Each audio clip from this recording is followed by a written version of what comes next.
What's up, guys? Welcome to A Reseller's Life. My name is Chris. This is part of my Reseller Spotlight series where I talk to my favorite resellers and ask what they do every day, what their day in the life looks like so we can learn from them. Today we have Heidi. Heidi, thank you for joining us. What is the best place for people to reach out to you if they want to contact you? Find me on Instagram. I'm at Selvage Salvage. Awesome. I'll put that in the link below.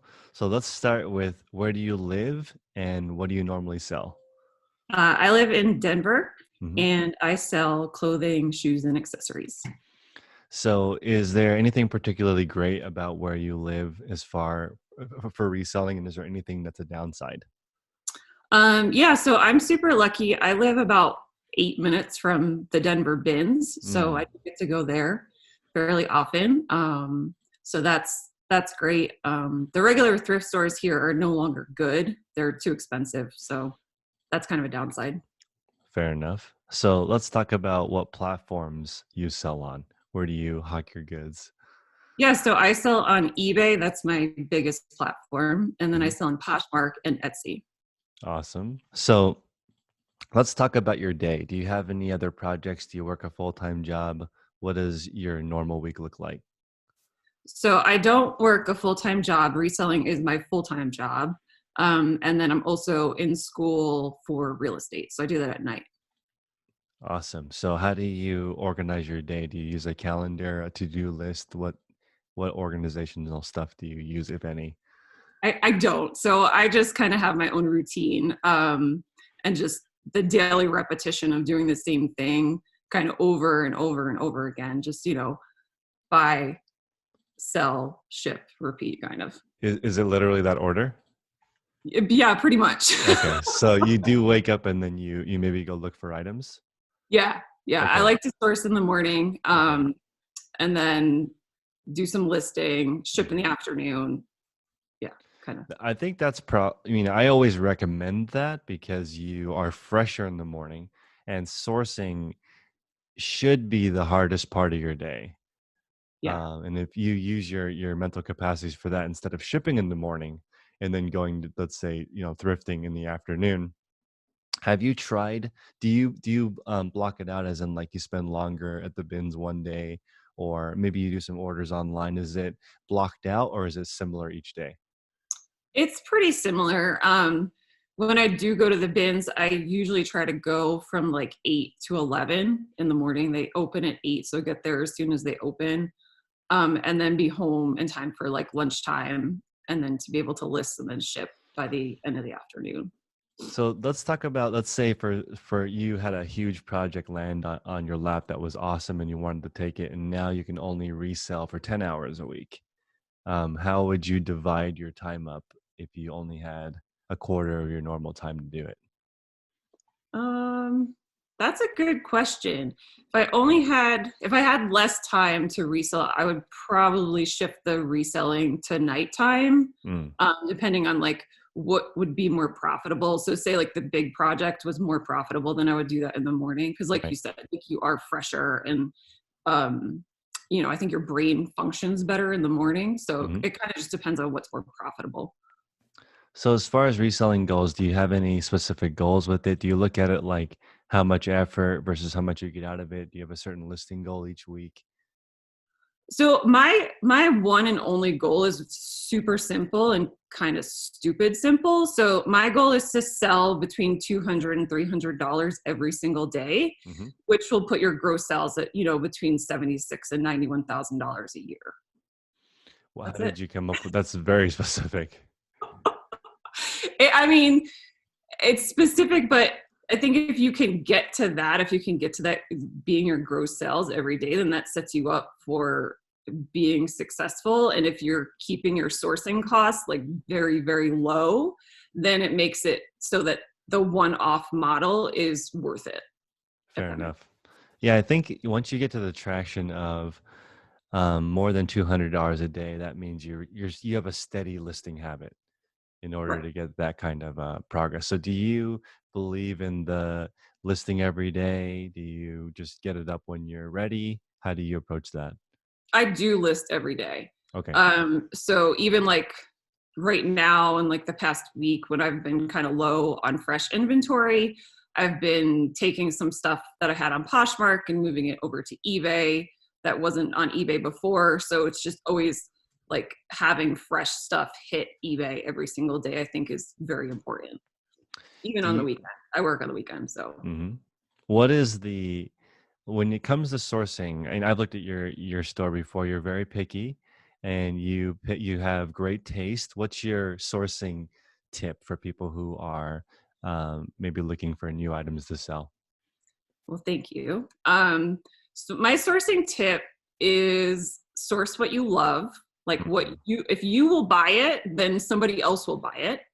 And then another sourcing tip I would say is use your like what you have and what you know in your life. So like think about people in your life that might work for a company Mhm. and then see if you can reach out to them and see if they have closeout product that they might be willing to set like sell to you. Stuff like that. Like think outside of just going to the thrift store. Can I ask what your background is before reselling? Yeah, so I went to FIT for textile and surface design. So I have Mm. a bachelor's in that. And then after that, I worked in wholesale and I did some merchandising, some design work, and sales. I've always sold stuff. So So let's say every item in your store sold today and you got to start over. Would you do anything differently now that you have a fresh slate with 0 items? I would. So I would trust my instincts more. And so Mm. like when I first started doing this full time, I definitely listened more to what some people said on the internet, and I would buy some items that I would never touch today. Like I would never waste the money on it because I was like being in sold for that. So I would not do that again. I would just trust my own.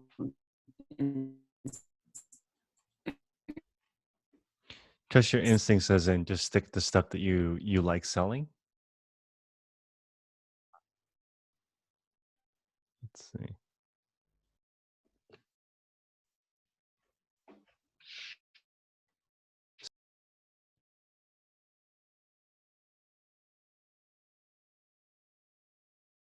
Sorry, I think that was my end. Sorry about that. That's okay. Can we go over that again? Sorry. If you had to start over again, you would trust your instincts more? Right. Yeah. And I listen less to what other people were saying sold for them or items that they were sourcing that were profitable for them. And I would just go off of what I know. That's interesting advice because there's some resellers would say do not buy anything that people talk about online. Stay away from that because if they're talking about it, then they obviously have an audience. And it's also, I've heard that travel tip, get the book that's the most popular for the destination you're going to, and then don't go to any of those places because they've been ruined by that hype. So it does make sense to stay away. And also I like the advice of sticking to niches that you know. Let's talk about obstacles. Is there anything holding you back from maybe your reselling being easier for you? Is it space, time? Is it energy? What is something that would help you expand with the same amount of time? Yeah, so for me, it would definitely be space, and having a dedicated space to reselling. Like right now, we have like an outdoor studio, kind of like a converted carport, and so that's where a lot of the inventory lives. And then I use a spare bedroom for photography, but I don't really love it being in my house. I would rather have like a dedicated space, but office spaces in Denver are so expensive that that doesn't work right now. So, What would a perfect space look like? Something you own, or would it be, um, what do you think? either own or rent, either way. I But mean, something real separate. estate, yeah, like real estate is shifting very quickly right now. Hmm. So, potentially I could find a small space to buy. That would be great. But even renting would be okay too. So, So that space on Instagram, is that your garage? yeah, it Okay. is.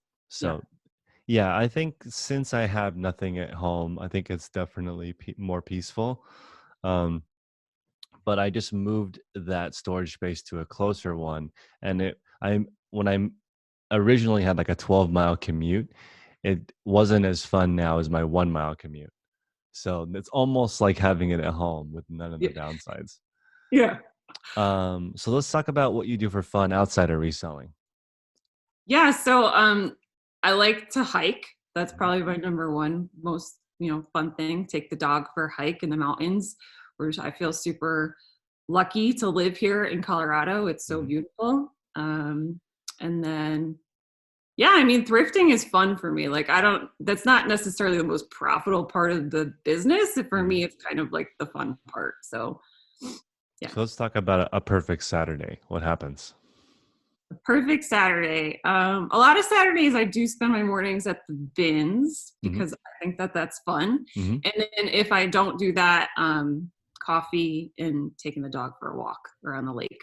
So, Awesome. So let's say I gave you $1,000 for sourcing. Where would you spend that money?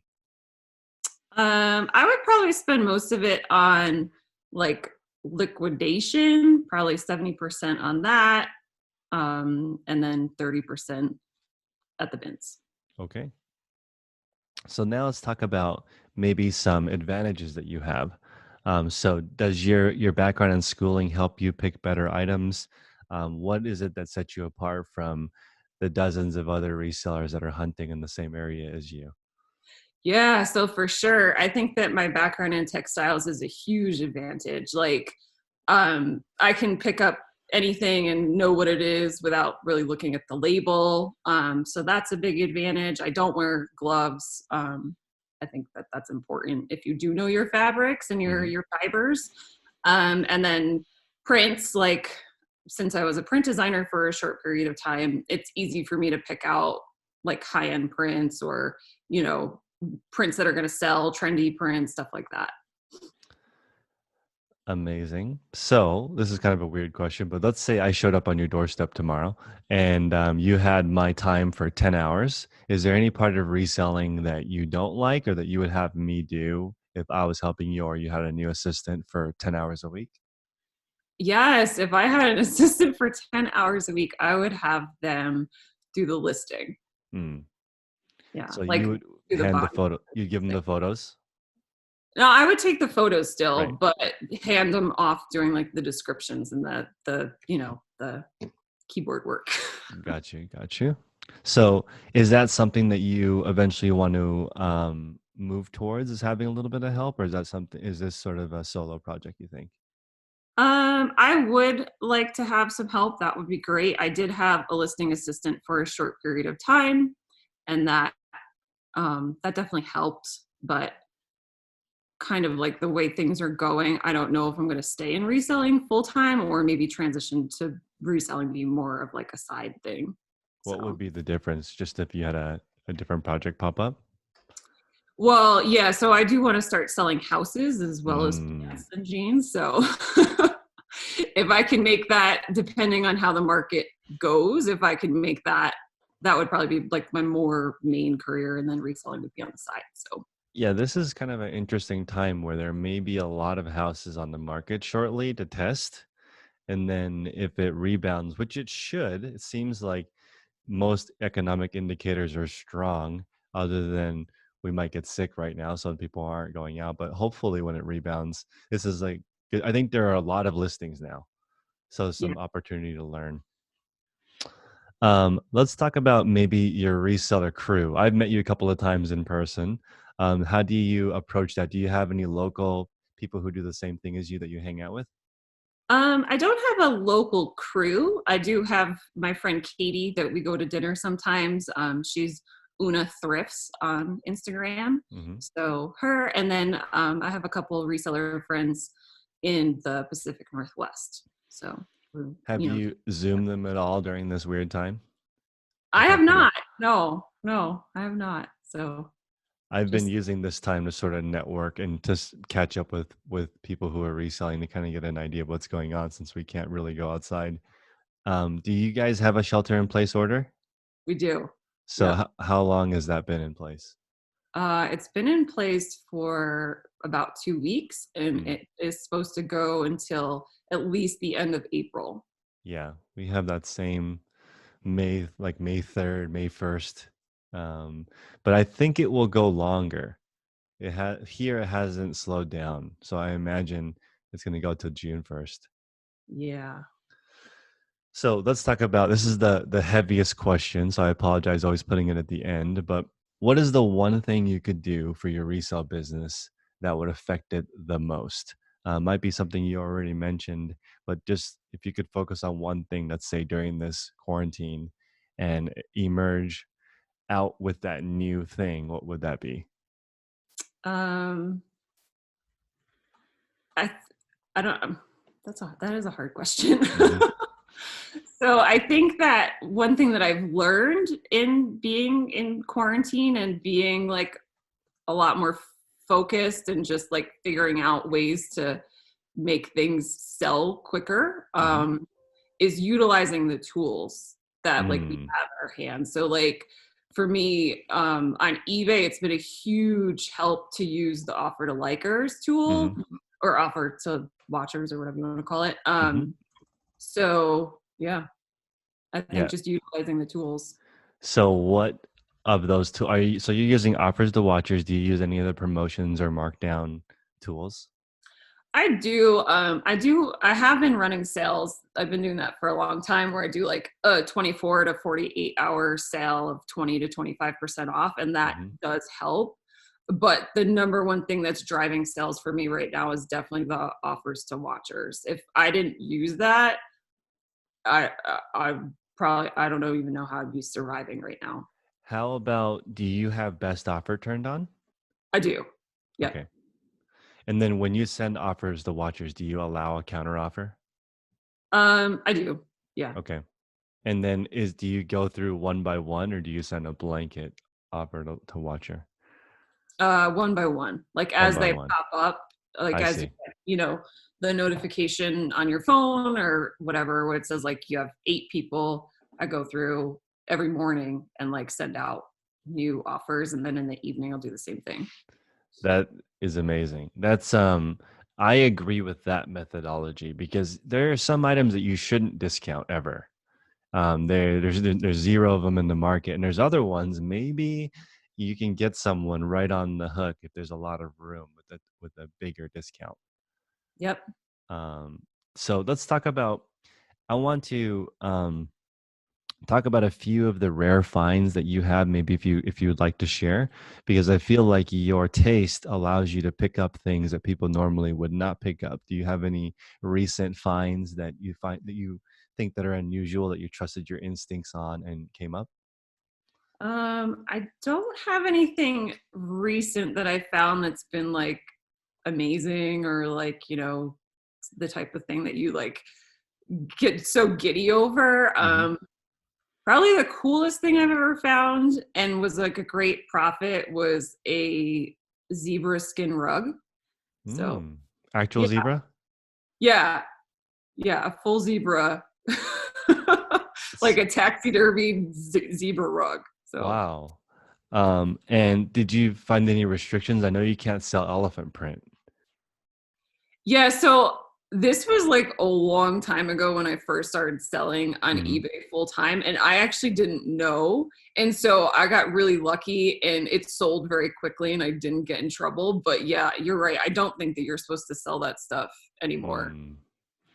I had a pair of elephant Tony Llama boots, and it was removed like in 20 minutes.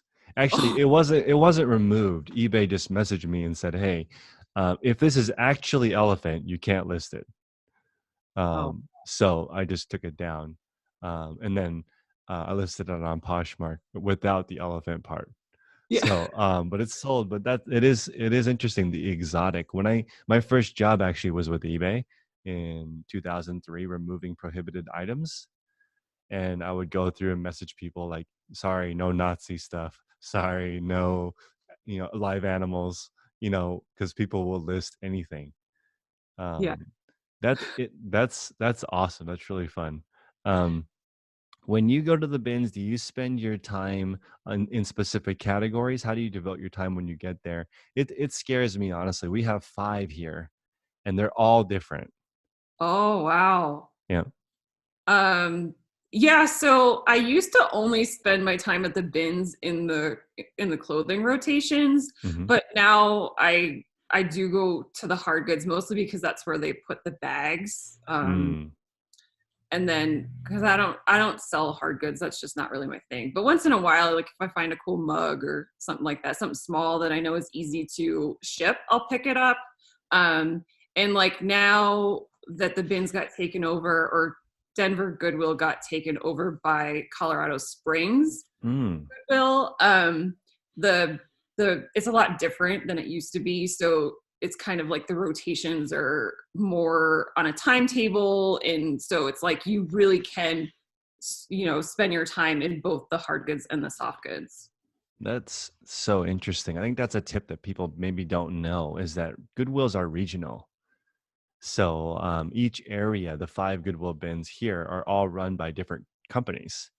So they're all different. They're in different kinds of locations, different systems, different discounts, different days, different pricing. Everything is different. So you kind of need to get used to it, whichever area you're in.